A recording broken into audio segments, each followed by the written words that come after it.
camera, look at you. You pick one. Doesn't matter. All right, what's up, guys? This is going to be episode 7, I think, of the Big Ben StrongCast. I'm here today with Sam Neely. He is one of our athletes that has joined the gym within the past 2 months. Sam, go ahead and introduce yourself. I'm Sam Neely. I'm going in my sophomore year of college at Coffeyville Junior College up in Kansas. I'm an offensive lineman. I've been playing football since I was probably about 5 or 6, so it's been my whole life. And, through football, I got really big into lifting, joined the weightlifting team, and just been training since I was probably 14. Yeah, solid. So we kind of wanted to come on here because you've had a lot of progress over the past 2 months with some just like unheard of gains. I've never seen anybody make progress like this before. So we're going to go ahead and kind of talk about what training was like from high school into college into you come back here for summer, you're going to train with us for 2 months, and then what the differences between all that training was. And then we're going to kind of wrap up and talk about all the current events stuff with sports for a little bit. So go ahead and kind of run me through when you started training for football was the first time you got into the weight room, right? Well, so my dad was a sports PT, and he knew that when I got to high school I was going to start lifting. So about, my second semester, towards the end when I was in 8th grade, he started taking me to the gym because I was a bigger kid, already getting into muscle maturity at a young age, so he wasn't worried about injury. Yeah. So learned the basics, absolute basics. He only taught me squat because he's like, that's your biggest risk of injury. So that's why when I coming into high school, I had, biggest squat by a decent amount of weight, but everything else, bench, clean, deadlift, that was horrible. Yeah. What are your best numbers right now for the back squat, bench press, and clean? So hand clean, 340. Right now I'm benching 405, and then squatting 485. But hopefully 500. soon, Yeah. those numbers will go up Tomorrow. Yeah. So just so everybody kind of knows where you're at with that. When you got into high school, do you remember what kind of your lifts were going into it? Like you said, you went into freshman year with a pretty big freshman squat. Freshman year, yeah, but I mean, not even close to parallel to high school squat. Yeah. But I think it was 265, which at 14 I thought was so much weight. That's not that bad. But lowest lineman bench on the team, I did 125. Oh. Couldn't even, and they gave me 135 because my coach from middle school was spotting me, and he was like, I'm gonna give it to you. Yeah. So, but and then clean. A pity bench. I think my clean was like 100 pounds. Pretty trash. It was rough. Yeah. So then you went through 4 years at Childs, right? Okay. Right. Can you run through like what it is that you guys were doing? Because you guys were training hard. You guys were doing a lot. Well, yeah. So my freshman and sophomore year, when there was a different coaching staff, and we didn't take a whole lot of focus in the weight room. He was more of an on-field kind of guy. Mm-hmm. So weight room wasn't too serious, but about Christmas break my freshman year, I started lifting also by myself. So from, that point, so I was from 15 to 18, I was lifting twice a day, 5 days a week, and then once a day on Sunday. Yeah. So when it was with the old coaching staff, it wasn't a problem because I was able to go pretty hard because our first lift wasn't very serious. But my junior season, we brought in a new coach who took the weight room pretty seriously. Yeah. And that's when it ramped up a lot. Yeah. We were doing compound movements, bench, squat, clean, deadlift, 3 to 4 times a week, and every day was all 4. Yeah. And then we'd do accessory lifts. Yeah. One lower body accessory, one upper body accessory day in a circuit form. So, he would just put the clock on. Yeah. Very, just open bars, but we'd be curling, incline benching, 50, 60 reps for 10 sets. And then on top of that, I would go in, go in by myself to one of the local gyms and hit normally, I would say probably an hour stretch and warm up, and about 2.5 hour lift. Yeah. So I was spending 5 hours a day in the weight room. Yeah. That's a job right years. There. Yeah. God dang. And I think something to be said about that high school program because it it definitely worked. You know, Yeah. you got up to, what'd you get up to? What were your best lifts in high school? Bench 375, squatted 455, hex bar deadlift, because we didn't max our straight bar, I did 570, Okay. and hang clean 275. Gotcha. Okay. God dang. Yeah, and that's, you know, any high school program that's going to get squat numbers like that especially is pretty impressive. Same thing on the bench. And, you know, it's pretty decent clean too. 275 for, that's not bad for somebody who doesn't really do a whole lot of cleans. Well, yeah, especially because you guys would do them at the end of the program, right? Oh yeah, I mean, by the time we get to cleans, I mean, you're just about trashed, especially on lighter days it different, but on those couple heavy weeks when we're going 5 by 3, 5 by 5, I mean, by the time you get to cleans, you're in that third, fourth, fifth set of 5 on cleans. You're just trying to get through it. Yeah, that's kind of it. So definitely something to be said for the high school program of doing all of the movements most days. It does help with like getting good at those movements that you do. Oh, yeah. So at least you get practice with the movement. I think one downside to a lot of youth programs is they, you know, what we do right now, it kind of is what they do, where we go 1 lift per day or 1 to 2 lifts per day, and switch it every day. So, you know, upside to that is you get to put all of your attention onto that lift for that day. Downside of that is you only get 1 day a week to work on your technique at it. Right. You know, and so there's an upside and a downside to it. And I think it's a lot better for you when you get to college to focus on that. But in high school, it's tough. I think you need a little bit more practice with the movements. Well, Yeah. since I got to college, I mean, I've been on 2 schools since I got to college, 2 different strength programs, well, 3 different strength programs, and like, you know, some coach, like my first college strength coach, you know, didn't put really any focus into the main, you know, clean, squat, bench, and then deadlift is unheard of in college so far from what I've seen in college football. I think that's reasonable. Yeah. I think the problem is, like, in college football, you guys are way too strong for the technique that you have. So, like, the benefit of pulling a heavy barbell in college is not anywhere near as beneficial as, like, getting a really good clean or a good squat or a good bench. And I know some of the bigger schools, you know, LSU, Alabama, Florida State, where they have a lot more coaches, a lot more space, a lot more resources, they'll take the time and teach deadlift and have their kids deadlift. Normally sumo, and but they just, you know, they're able to take that time to coach them and give them that. Then they have the resources to build it safely. Right. But you know, the junior college level, small space, a lot of numbers, a lot of kids. You know, kids will go through high school without lifting. Yeah. So some of them got to learn how to squat. Yeah, that's crazy to me. I can't even imagine like being on a college team and not having squatted. Yeah. That makes no sense to me. But yeah, I mean, if you're out there and you're in high school and you're not in the weight room, you need to be in the weight rooms. Or, you know, if you don't have anybody coaching you, find a good online coach. You can get a lot done with that. So can you talk a little bit about the 2 different styles of college weight room coaching that you had? So my first weight room coach, our injury list was over 80 people, and I feel like that was for a reason. Yeah. Like I tore my left labrum, had some foot issues, and it's because we did flat bench. So we were there in the summer for 6 weeks before season started. We did flat bench twice. Okay. And I think we did back squat maybe once a week, but front squat, you know, I think we did 3 times, and we weren't allowed to go above 185. And we got kids walking around there we had a kid 400 pounds, and he's front squatting 135 when he's stronger than any kid I've ever met. Yeah. And we did a lot of different movements that, you know, we tried to reinvent the wheel. Yeah. Did a lot of body weight and did so much running. I can't even tell you. Yeah. Well, and that's the thing is, like, when you get into college, and especially when you get into the NFL, it's kind of weird because a lot of the time coaches are more scared of hurting athletes in the weight room, because if they hurt them in the weight room, they lose their job for sure. Right. So they want to try and keep them injury free, but what they're not taking into consideration is that you have to build the athlete's tolerance for stress so that when they get on the field, they're more durable, right? Whereas if you baby them a little bit too much, give them like overly technical movements that don't really make that much sense, you know, as far as like, how is this going to build muscle for me? How is this going to make me more injury proof?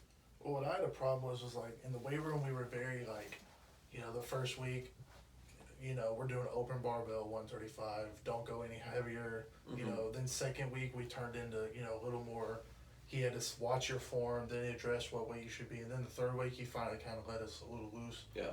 But like, so in the weight room we were very trying to ease us in, trying to make sure we're staying hurt. But then we go on the field, 6 o'clock in the morning, first day out there, and we're running 60 sprints, all out, and I'm like, half our team has pulled hamstrings, but we're worried about our weight room getting hurt in the weight room. But then y'all bring us out twice a day, and we're running. And I understand. I mean, I don't have a problem. I mean, it's hard, but that is what it is. But I feel like if we're gonna train like that on the field, then we need to make sure that we're strong in the weight room. Mm-hmm. Yep. Oh, 100%, and that's exactly it. So you got into your next college program. What was the difference? I mean, this guy, he my strength coach at my school right now. He's legit. Yeah. I mean, he's a cool dude, and he doesn't like, he likes lifting heavy, but he does it in a safe way. So we don't do 1 rep maxes. Yep. We do rep maxes. So we'll take away, it should be 90% of our max that we start out with, and try to hit it for 3 to 5 by the end. And then he kind of judges that, calculates it, then gives us our maxes to work off of. Yeah. But I mean, he's very good warm up. We stretch. He's always spending money on resistance bands, jump ropes, hip bands. Making sure that we're warmed up before our lifts. And then when we get lifting, we'll start off with, main movement, back squat, clean, bench, and then we'll move into some accessories based off of those lifts. Rack cleans, incline bench. But we normally, so if we back squat, we'll hit incline bench. If we bench, we'll do front squats. Clean, we'll do some type of heavy pull, but like heavy shrug pull, so explosively. And then we'll move into more of an accessory, depending on the day. Sure. And then he programs carries a good bit, which is what I like. Yeah. It's just about getting a group of kids. There's one strength coach, 100 kids, trying to get them to do carries right. Yeah. They just want to grab the heaviest dumbbell and just walk, set it on their hip and walk. Yeah. I mean, he's got the right idea, and we're, if it wasn't for COVID, I'd be going back to the number 1 JUCO weight room in the country. Don't know what it's going to look like now because of everything, but I mean, he's trying to, because in JUCO, I mean, it's a lot like high school. Yeah. Lifting, it just depends on who your coach is. Yeah, well, and that's kind of wherever you're at too. Yeah. NFL teams have the same thing. It just kind of depends on where you're at, who your coach is. So from that, then you hopped on board here over the summer while because you live here in Tallahassee. What's been the biggest difference between training that you've done in the past and the training that you're doing now?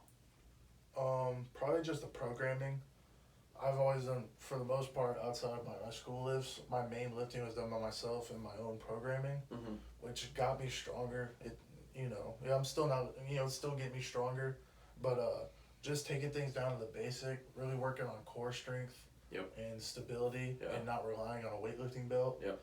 That was the biggest thing that we did when you first started was like, okay, we're going to take the weight belt off. We're going to go at least I think we did a whole month without a weight belt. Between 3 and 4 weeks. 4, okay. 3 of those weeks with a pause.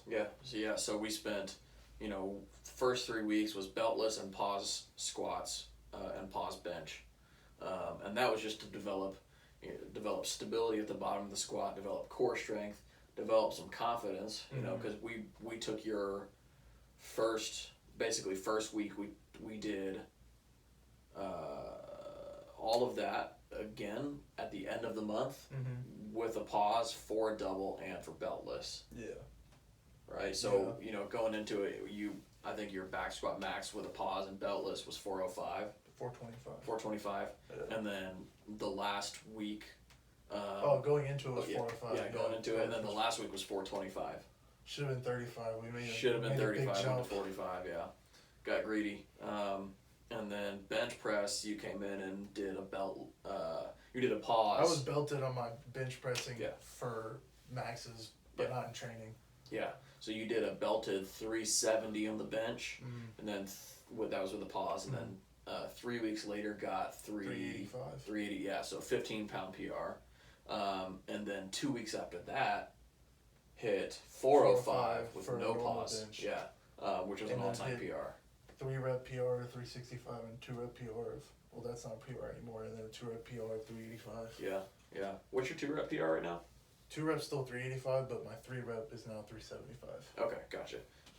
And then squat, it basically took your 1-rep max and did it for a pause double with a belt, without a belt. Right.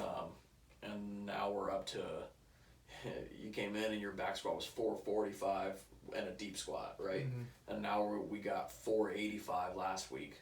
Yeah. And that wasn't even on a planned test week either. That was like just a heavy single. Heavy single. So we're hoping for 500 Plus, next week. 5+. Yeah, I think that'll be in the tank. Cleans. Let's talk about those because that's what we spent probably the most time on. You came in and your clean was pretty trash. Okay. I mean, clean weight. Yeah, weight was trash, but I was just technique was decent. I was coming off of the gyms being closed for months, so I had my coach from Child's gave me the dumbbell rack and a medicine ball, and I had bands, so I was still doing a lot of leg training, a lot of squat training, keeping my bench and squat up, but I couldn't figure out a way to. I was doing 1-arm dumbbell snatches, but I mean that was really it for like a somewhat Olympic lift standpoint in the garage. Yeah. So when I came in and my bench, it'd gone down a little bit. It was so strong. Squat gone down a little bit. It was so strong. Everything was still strong, and I knew it'd come back quickly. But my clean, it went down a lot. Well, not a lot. I mean, your clean only dropped 20 pounds. But I mean, it was just the feel. I did it, and I was like, that did not feel good. Yeah. So you came in and you cleaned 255 on the first test day, and then we basically did. I think the thing that worked the best was waves on the clean. So waves are the style of training where you go a set of 3, and then you go up in weight, you go a set of 2, and you go up in weight, and you go a set of 1. And then you back everything back down, you go 3, 2, 1 again, but your second set of 3 is higher than your first set of 3. Mm-hmm. Second set of 2 is higher than your first set of 2. And your second single is higher than your first single. And then you do one more wave of that in that same style, and that last one is meant to be at or near your PR. For me, the way we were or training above, was yeah. a PR. Yeah. One way that top single. Yeah, what was interesting we found was that like if you hit a heavy triple and then a heavy double, the single feels a lot lighter because you don't have to do as many reps. Right. And then when you back it back down, your triple feels easier because the weight's lighter than the weight that you just hit. It's also by the time you're on that third wave triple, that's your third time picking up the weight. You're comfortable with it, familiar with it. Yeah. And then just confidence wise, that's the other day, that's what I realized is I'm way stronger than what I should be. Oh yeah, for sure. I mean, you came in and then we hit from 255, and then the next week hit 265, and then the week after that we skipped 275 and went 280. No, I missed 270 that week. Oh, did you? Because I let go. Oh yeah. And you're like, next week we're gonna come in. So no, I hit 270, missed 280. Yep. And you were like, we're gonna come in and we're gonna do a hook grip next week. Yep. And then I hit 280 with hook grip, and that's when the numbers started really jumping. Right. Yeah. Went to 290, 300, 305, and then came in last week and did 340. If you're a football player and you're not using hook grip on your clean, you are leaving so much weight on the table out there. It's ridiculous. And there's a lot of people say that like, yeah, but we really need to have grip strength too, and that's fine. However, if you're limiting your explosiveness, which I would argue is more important of a trait as an athlete is explosiveness than grip strength, you're always going to limit what you can clean. Well, I would say, if you're worried about the grip strength, then train direct grip strength. Yeah, I agree with you. I don't think that cleans are where you need to be training your grip strength. I think deadlifts, farmer's carries, rope pulls is a good one to hit the grip strength. Just train grip strength directly, and then let the lifts be what they're supposed to be. Which is explosiveness, which is all around muscle development. And if you're strapping your cleans, stop. Stop strapping cleans, please. Well, it's so unsafe for one. If you can't bail out of a clean when you're strapped, so there's no point. Why, as an athlete, why would you do that? It makes no sense. Use hook grip. It's just better. It's the same thing as strapping in. God dang. Yeah, there's no reason you shouldn't be using hook grip. Then a problem with a lot of high school lifters is because even in high school, I felt like because I really enjoyed it. I really took a passion to weightlifting, so I, watch YouTube videos, research strength stuff, and even I had no idea what hook grip was until one of my teammates started coming to you. Yeah. And he came to me, but I had a broken ankle at the time, and he was like, "Man, if you're in weightlifting, I would have showed you this hook grip, and you're clean. We'd been cleaning 300 plus." Yeah, easily. Well, that was Daniel, right? Yeah. Yeah, Daniel came in. We started working on the hook grip, and he jumped.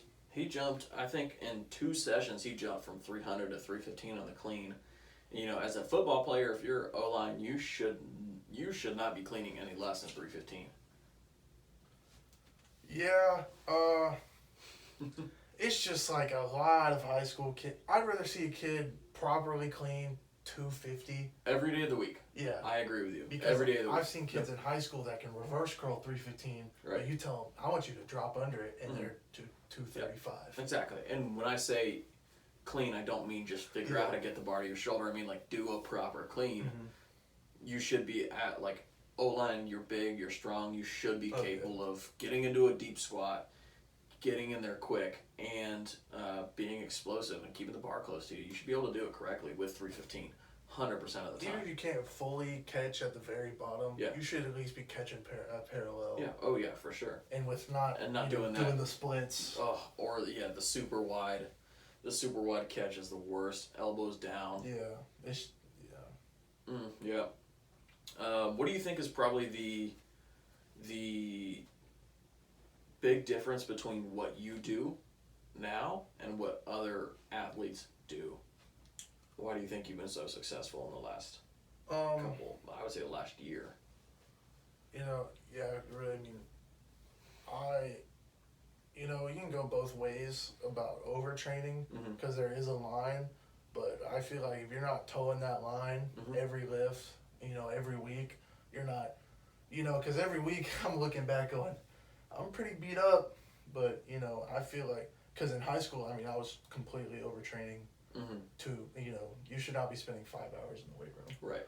And I had no idea what that was, but I think I was younger, so I could get away with it, and that's why I made gains very quickly, because I was pushing, past limits, because I feel like a lot of problems with football players in the weight room is that there's, guys that go hardcore to towing that overtraining line. Yeah. And there's guys that are, just kind of timid.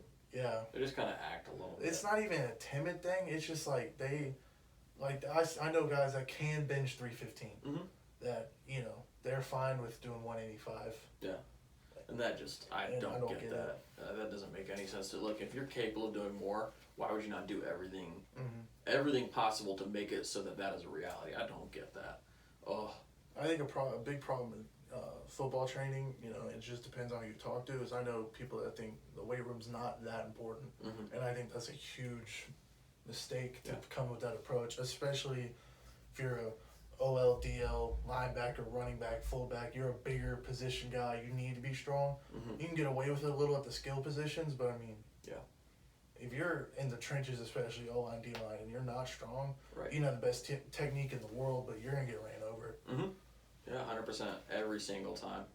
I'll give you guys a little bit of something else, because I talked to Sam, but I don't know that you know how much time you're putting into not just the training but the recovery compared to other people. And you talk about before you come in, you do half an hour of stretching. I backed it down quite a bit, just because I did feel like a little bit I was wasting my time. But I'll do about. That's also because we started changing up your warm up a little bit. Yeah. And so I do about an hour of hand rolling about not an hour, about 10 minutes hand rolling, and then about 10 minutes foam rolling. Yep. And then I'll go into about a 20 to 30 minute stretch, depending on the day, how I feel. Sometimes if I feel loose, I won't do as much. If I feel real tight, I'll do more. Yep. It's just off by feel. Yeah, and a lot of guys right now are kind of just go into the weight room and then they leave and then they don't think about it. Oh, 100%. And that is that is one of those things that just bugs me, because if the only time that you're training doesn't necessarily mean lifting weights. If the only time that you're training, meaning training, thinking about your nutrition, taking part in recovery, sleeping, all of that is playing part into how you perform in the weight room and on the field. And you put in a lot more time than a lot of the football players I've worked with. And especially like just from a diet standpoint, I mean, just to put on weight, like I can get, so I'm about 312 right now, and I was 300 when I started getting ready for season, and I can get to 300, 315 about 2 weeks. Mm-hmm. Eat whenever I want. Right. But I realized, I got to do it the right way, very slow, high protein, high carb. It was a process, but I mean, while I was gaining weight, numbers were jumping up, and when I finally decided to start taking my sleep seriously, which is still a problem, I'll probably start making jumps even higher. Oh man, that sleep makes such a big difference, because then you start having more energy when you come in for your workouts. So like you sleep better, and you have more energy to work out, then you get better results in the gym, and then you're also more tired, so you go to sleep better. Oh yeah, and it's crazy. It's a little bit of a loop. Finally start, not relying on pre-workout. Yep. One day you won't take pre-workout before you come into the gym. Sam, what'd you do to drop your bench press from 405 to 135? I just cut the C4. Hey, I take high class stuff. What do you take? What's your? Probably my favorite is gym. Okay. Yeah, I know a lot of people. I've tried, I've had the C4 days. Yeah. But I've tried, tons of pre-workout. I've had some that, about 30 minutes into the workout and I can't leave the bathroom. Yeah. I've had, because I'm playing around with supplements. I mean, I don't mind having to I like taking pre-workout. I like being ready to lift. Mm-hmm. But I mean, I definitely used to take it way too much because I was young. I was doing 2 scoops. I was taking it before games. Straight to the dome, not even mixing it. I never did that. No, I did that. That's the worst. I couldn't do it. I tried. The last time I did that was actually, that might have been the last time I had pre-workout, was just the blue C4, straight to the dome, and then I swallowed it, and then it just some got up my nose. I just had blue snot coming out of my face for hours. It was the worst. Lifted like shit that day. Well, I remember the day I realized, so I only take pre-workout now if I'm going to lift. Mm-hmm. But I used to take it, if I didn't feel ready for practice, I'm taking pre-workout. Yeah. Before every game, I'm taking pre-workout. Yeah. And it was my first college scrimmage, and I took, treat scrimmage like a game. I took my pre-workout, but I was so nervous on top of that. And warm-ups, I almost pulled myself because I thought I was going to have a heart attack. Yeah. Because I was like, that's when I was like, hey, back it down. Yeah, I need to back it down. I realized it was the nerves, but I was like, I think this is it. Actually, I remember the last time I had pre-workout now. It was, I had pre-workout before I had to take a long drive. I did that on my way home from Kansas. Kansas. Yeah, the caffeine will be nice. It'll be great. What you forget about is the beta-alanine, which, if you've ever taken that, you know that itches like crazy, and if you're not moving around constantly, I'm pretty used to it at this point. Yeah, well, fair. Yeah, if you're not moving around constantly, you get that itch like crazy, and if you're driving for 4 to 8 hours, that's the worst feeling on the planet. So they sent us home. We had a team meeting midday about Corona, and they told us we gotta go. So I remember packing my stuff, and then it was 7:30 at night. I headed for 15 hours back home to Tallahassee and drank a Monster. Then about 4 hours in, took some pre-workout. And then about 10 hours in, drank another Monster. And I was sitting in the parking lot of some small, it was the only gas station open for miles. Yeah. And I chugged the Monster. And I was like, this is not safe. I don't feel good anymore. I was like, I'm awake, and that's not a good way. I can't do those long drives at night. I'm an ass at it. I'd rather wake up at 2 in the morning and drive than drive through the night. You've never lived in Kansas. You want to go home as fast as possible. Yeah, that's fair. That is very fair. I think it's coming out outside. Give me a second. Let me stop this real quick.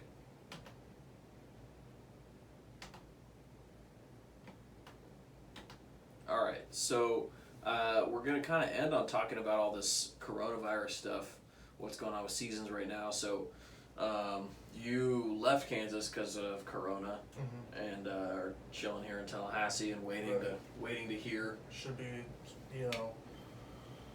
supposed to leave Saturday. I'm probably gonna leave Saturday. Gonna go up, have to quarantine for 2 weeks. Yep. But do we go all the way to November and able to work out in practice, or do we get sent home in 2 weeks? Yep. My coach was like, I can't promise you when you're gonna go home. I can say the latest you'll be here is November 18th, but at any point they could be like, y'all gotta go. Yeah, and that's so like, what do you even do 2 weeks of quarantine when you're in another city? You don't have access to gym, and you still the 2 weeks, and then you have to go on the field. No, see so they moved our season to March, which. Oh, they already announced that? It's okay. official. They moved our season to March. I did not hear this. What? Junior college. Yeah. That's official. D2, D3, NAI, that's coming. D1, because they have the resources. When did that shit get announced? I didn't hear this. Nobody cares JUCO? about junior college. No, I know, but you didn't tell me this either. Oh, I thought I did. My bad. Well, I'm playing in March. Okay. And yeah, so I want to say 2 weeks ago. So my report date was the 18th, about 5 weeks ago. Yep. Then the next week I changed it to the 21st. And then the next week they canceled our season. Nice. Then they came around 2 days later and said we'll be playing in March. Okay. Then they said our report date was August 10th. And then on July 16th, my coach called me and said the school board decided we need you here by the 21st. And I said, Coach, the best I can do for you is the 26th. And he said, all right. So I'll be leaving Saturday, or getting there Sunday. Okay. Because my truck is in the shop, so I can make it there. So what are you going down for? Like, what are you going there for if the season's not till March? That's a great question. Not 100% sure. So we're supposed to. It's supposed to be like, so last semester we had workouts, a month of lifting, then a month of morning workouts with lifting, then we're supposed to have a month of practice. Okay. And then, then we were supposed to go home for summer, so it'd been, it was supposed to be like a month and a half. Then we were supposed to go back for summer workouts, conditioning, then summer practice, then season. But at the end of our, so 6 weeks in, that's when everything happened, and it was a week. So it was supposed to just be a 2 week spring break. They were going to send us home a week early for spring break, and then give us 2 week spring break, and they thought things would calm down, bring us back up for a month. But then things got worse. That was supposed to be spring, and then they called us in. They were like, yeah, y'all got to go home, and you're not coming back till May 30th. It's my original report date. It's now July 22nd. I'm still here. I'm still here. And if I didn't live in Florida, I'd still be home till August 10th. Yep. So, yeah. So, I mean, so we're supposed to be able to have, some more workout time, some more film time, and then we're supposed to have like a spring football in late October, November. But is there a point in spring football if coaches can't come see because JUCO's like high school, we're trying to get recruited. So, if D1s, D2s, 4-year universities can't come watch us due to regulations, is there even a point in us practicing? We can get film, but there's so many rules, and I don't even know. Coaches don't know. Nobody really knows. Yeah, that's fair.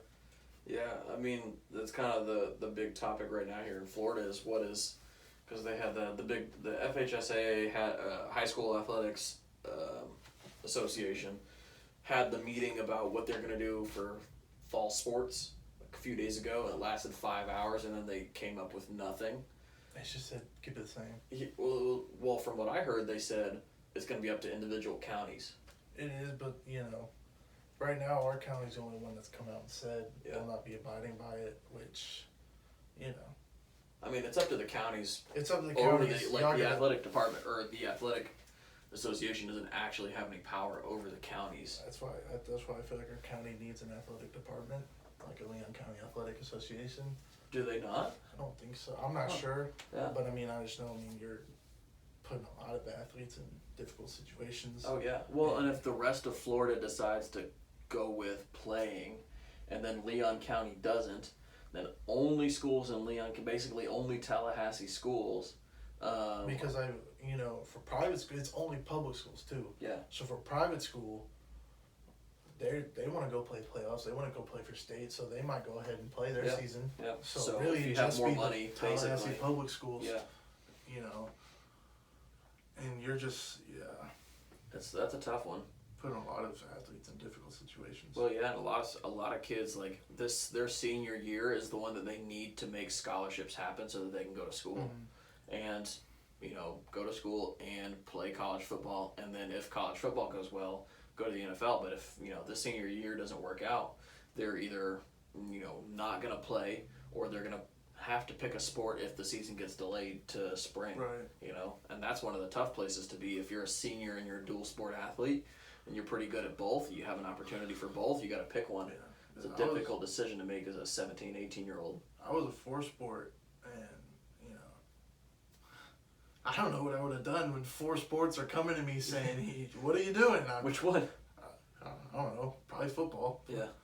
But yeah, I mean, because you're gonna have teams that are gonna try to make things happen. You're gonna have kids, top athletes that are gonna probably try to do 2 or 3 sports at one time, which is the most. So at one time I was on the track team, wrestling team, and weighted team.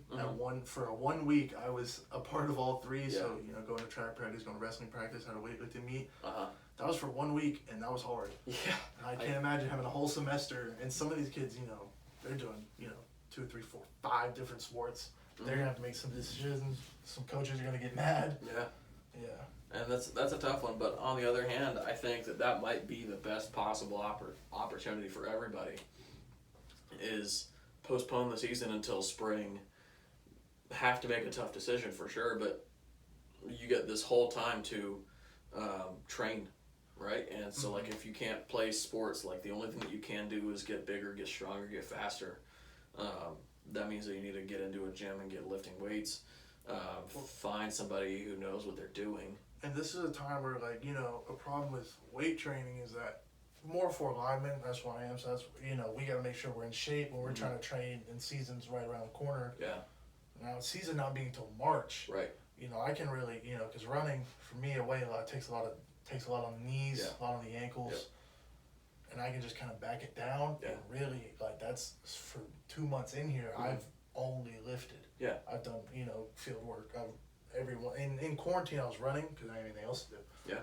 But, I really, since the gym's opened back up, so, last 9 weeks, 8 weeks, I've only lifted, and I've really just honed in on, this has been my life for the last 2 months. Like, the way I eat, the way I kind of go about my day is for training. And even if I'm lifting every day, using some days as recovery days, but still getting blood flow, making sure I'm ready.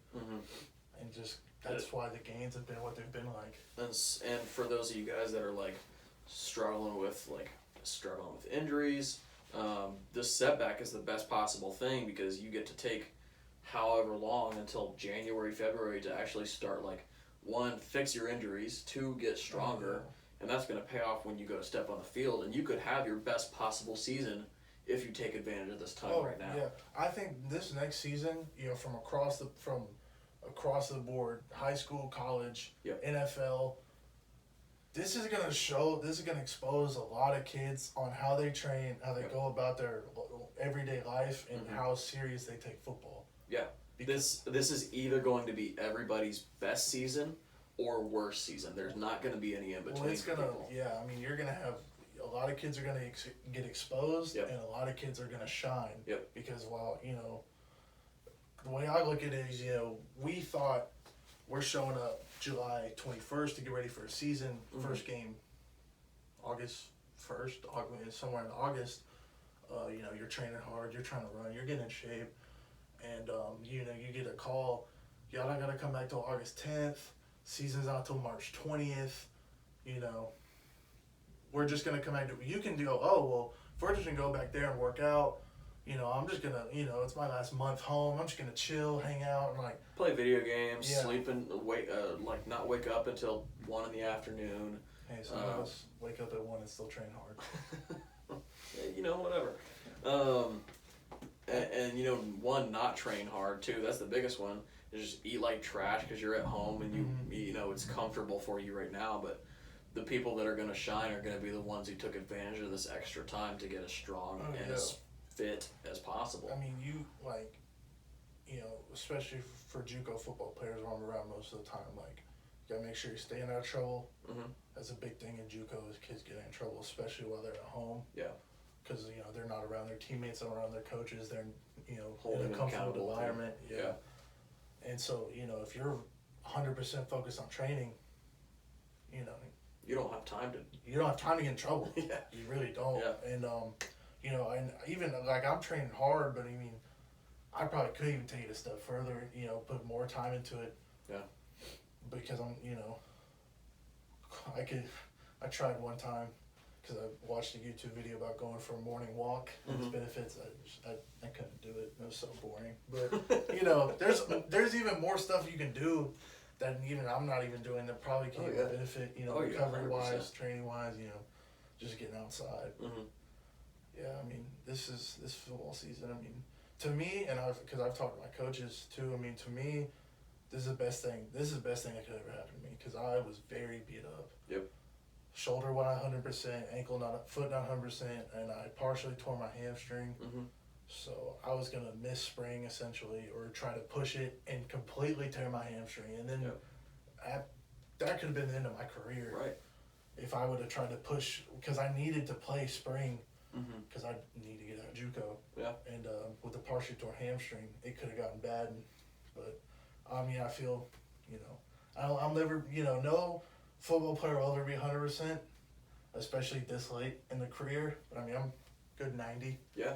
Yeah, and which is a lot better than you've been in the past, that's for sure. And so, we're going to kind of end it on this, but for any of you guys that are looking at this postponement of the season as the worst possible thing, and know you want to get back on the field, but there are ways that you can make sure that when you do step back on the field, you are absolutely dominant. And that's getting in the weight room and getting as strong as possible, focusing on your technique, rehabbing injuries, making sure that you're as healthy as possible and as strong as possible by the time March comes, if that's when season gets played again. Mm-hmm. Don't look at this as a setback. Look at it as an opportunity, and you'll make a lot of progress for sure. Yeah, you should, have a plan. Plan your training accordingly. That, season isn't until March, that's reality. But, every day you should train like that season's next week. Yeah. Like, you got to be ready anytime. Yeah. So that's for sure. Yeah, I mean, you may not know, but, if you don't have control over it, you don't have control. So you look at what you do, which is effort. That's basically it. Right. And effort and consistency, and then make things happen. So, man, where can people follow you on social media? Instagram, the_Moose 77. Twitter, Sam_Neely 77. Follow my TikTok, Moose Lifts. Follow my TikTok. Guys, you can follow the gym at Big Ben Strength and Conditioning on Instagram, Facebook, and YouTube. Our Twitter is Big Ben Strength, and so is our TikTok account, which has a really good video on there about what shitty football coaches say. Check that out. That's a funny one. That's the most relevant one. All right, man. We'll talk to you later. Yeah. See you guys.